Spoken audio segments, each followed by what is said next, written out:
Hello guys, welcome back to Enable Website Design. In this video, I will show you to fix font size for mobile devices in your Divi website. So this one is the font size. We have a large heading. Now here you can see it is looking bad for the mobile devices. So let's see how we can fix out this. Simply you can go here and click on Edit with Divi, and after that here you can click on Responsive. So now this is open for phone devices. Now you can go here and click on settings, then heading text, scroll down,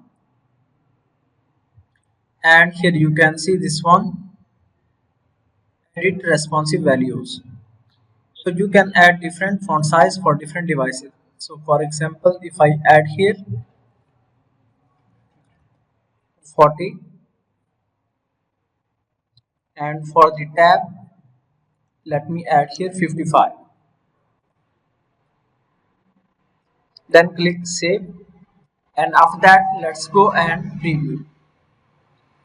So if I go here and inspect, now here you can see on mobile devices it is looking better.